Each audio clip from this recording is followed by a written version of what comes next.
Stop what you're doing. I'm about to show you something you already suspect deep inside, but can't explain. The United States of America is currently in the midst of a war. Not the kind when one country attacks another with missiles or tanks. Not like warplanes dropping bombs on our Pacific Fleet. Not like a hostile neighbor launching a surprise invasion across our borders. Instead, we face a cruel and merciless enemy who invented a whole new type of war, one that threatens us now more than all the bombs in the world.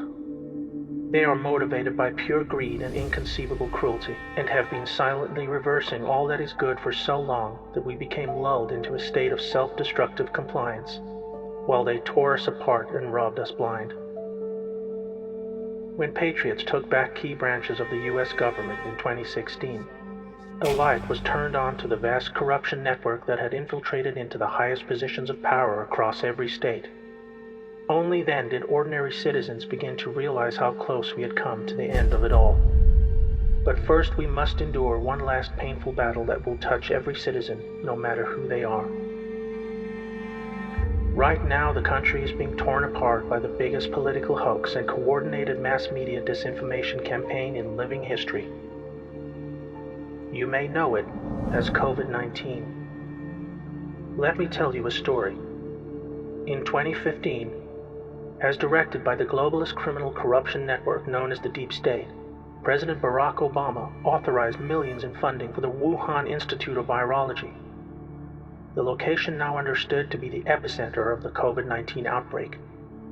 The research carried out here was to provide the agent for a global biological attack on a scale never before seen, one that would be timed for release within an election year, starting the very day unsubstantiated efforts to impeach President Trump fell apart.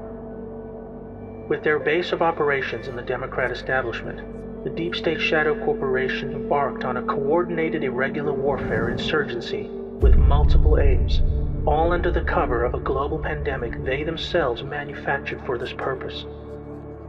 Enabled by their owned and controlled corporate media monopoly, they instigated a heavy-handed and unjustifiable nationwide shutdown to reverse Trump's many economic and unemployment gains, with Democrat-controlled states suffering the harshest restrictions in the country. Trump's energetic rallies were halted, hiding from view the surging nationwide passion for his galvanizing message, while Democratic presidential frontrunner Joe Biden was able to avoid interviews and debates where left-leaning voters would not be shown his obvious inability to govern, or the emerging Ukrainian bribery scandal that earned his family millions in illicit kickbacks by abusing his office. The next major advantage of the pandemic for the Deep State was the case made to the public for mail-in voting, a highly insecure practice proven to be rampant with fraud, just as the public saw in one such example when a former Philadelphia judge pled guilty to stuffing ballot boxes after being paid by what he called a Democrat political consultant. With a rapidly rising death toll needed to make the case to the public for even harsher control, normal influenza deaths for the year were recorded as COVID-19, artificially inflating the numbers. But this was only the beginning. When this did not yield enough fatalities, the Deep State initiated a murderous plan to defy federal guidelines and to move infected patients into nursing homes where the highest risk age group could be found in large numbers.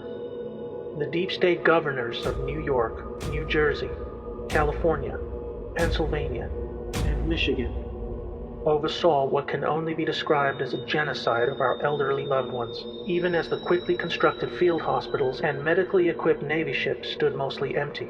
This horrendous act cost the lives of over 50,000 people, but gave the insurgency a death toll that would stoke the public fear needed to push ahead with their goals.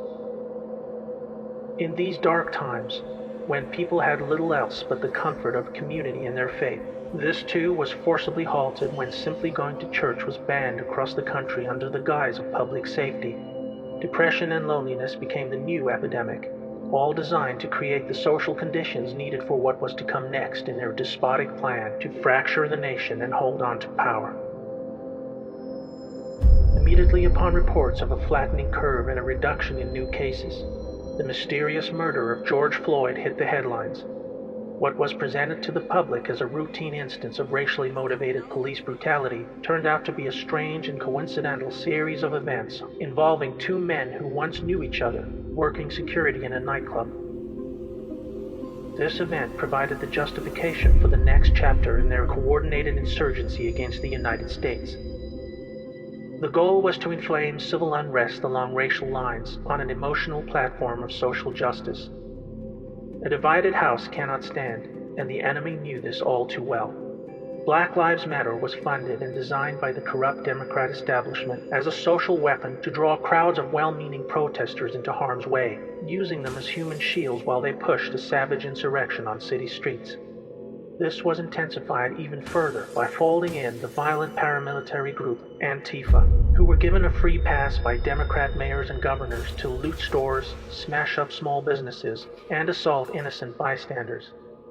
The public were shown in explicit detail how Democrat leaders refused to protect local citizens, choosing instead to provide an open road for the anarchists to destabilize civil society, allowing the innocent to be indiscriminately injured and terrorized.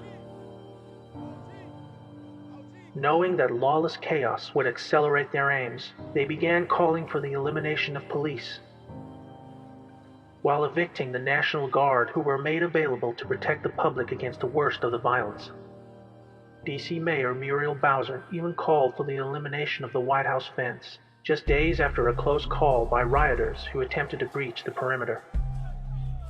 And on June 22nd, Democratic Congressman Adam Schiff proposed a House bill to amend United States Code Title 18 that would prohibit the use of military force in the event of civil unrest, an obvious attempt to weaken the Commander-in-Chief's ability to defend the public from the planned insurrection, which was intended to play out over the weeks and months leading up to the election.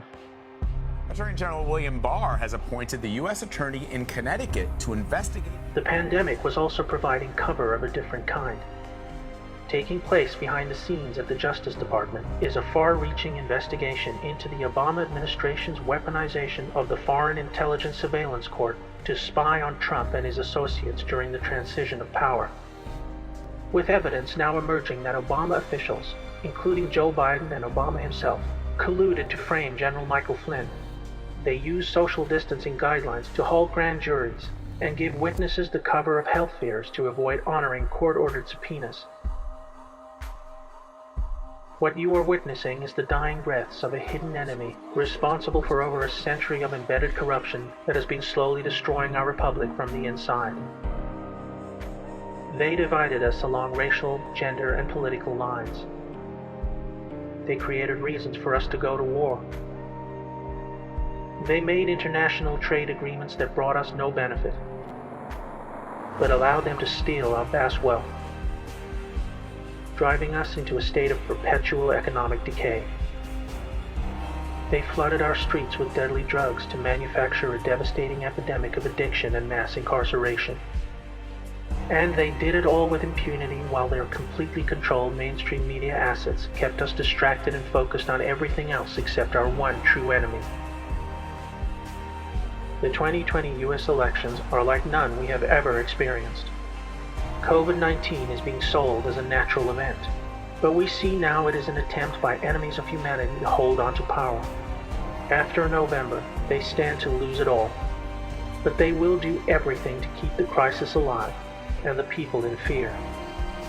To win, we must remember what made us strong, so that true justice can finally return to what is, and always will be, the most exceptional republic ever to exist in all of human history. May God bless America.